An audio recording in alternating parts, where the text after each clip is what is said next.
Hello, welcome to Trinity Lutheran Church. My name's Pastor Kathy and we are part of the ELCA. I'm so thankful that you have joined me today on this daily devotion for Lent. It's Monday, March 14th, the second week of Lent. I'm very thankful that you are here with me. And today, like every day on our devotions, we are reading from this book, Because Grace, a Lenten Devotion by John W. Stevens. It is available on Amazon if you wish to purchase it. And this always begins with a scripture reading, and today is no exception. We're reading Psalm 27, the whole psalm.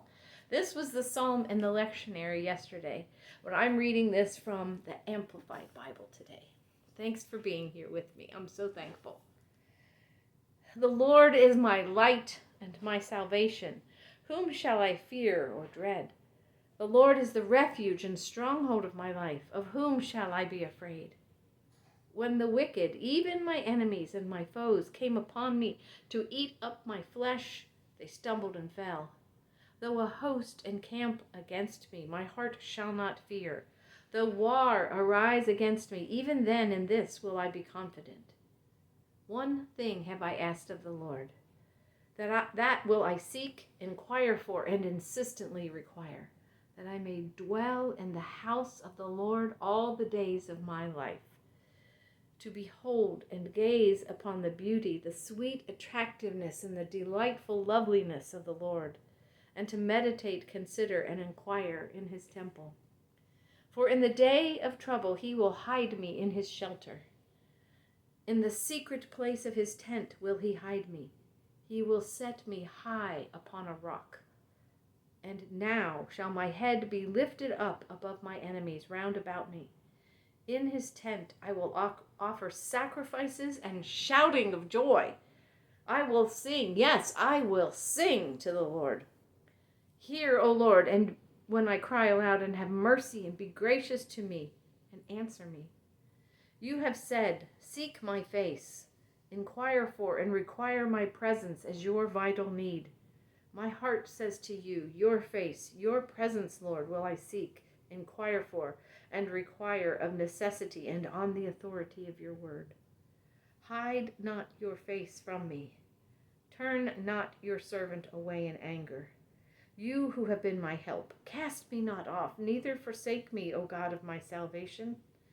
Although my father and my mother have forsaken me, yet the Lord will take me up, adopt me as his child. Teach me your way, O Lord, and lead me in a plain and even path because of my enemies, those who lie in wait for me. Give me not up to the will of my enemies, for false witnesses have risen up against me. They breathe out cruelty and violence. What would have become of me had I not believed that I would see the Lord's goodness in the land of the living? Wait and hope for and expect the Lord. Be brave and of good courage, and let your heart be stout and enduring. Yes, wait for and hope for and expect the Lord. Psalm 27. What a great psalm. And now we will read Pastor John's words. Bad things happen to good people. Bad things happen to faithful people. Bad things happen. We know this to be true, and yet during it we struggle. Pain, suffering, and the like lead us to question so much, not the least of which is our own faith and what we did to cause it. The psalmist writes words that speak to this struggle, but in a faith-filled way. That's why I love the Psalms. I love the Psalms. They have faith, and when they don't, they say so. And that's all of us. We are, it encapsulates humanity. That is what I like about the Psalms. In this triumphant song ascribed to David, we read of hardships that are being faced. You might be nodding along as you read the verses. You might cringe at some of them as well. It is difficult to hear truths spelled out so clearly. While our experiences differ, we do know, each in our own way, what it means when we are assailed by evildoers. Think about that in your life. Those are hard times to think about. Adversaries and foes confronted David, and we nod in understanding. You can relate, at least in some degree, can't you?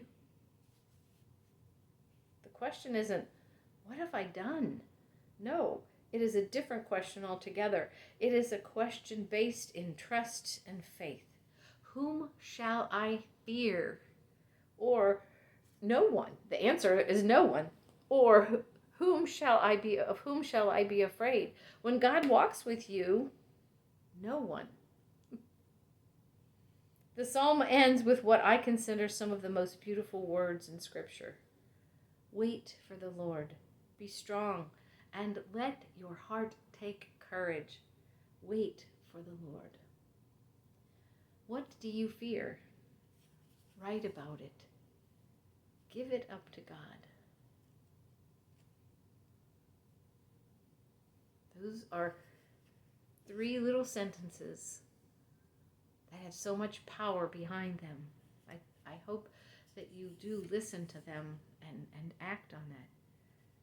What do you fear? Write about it. Give it up to God.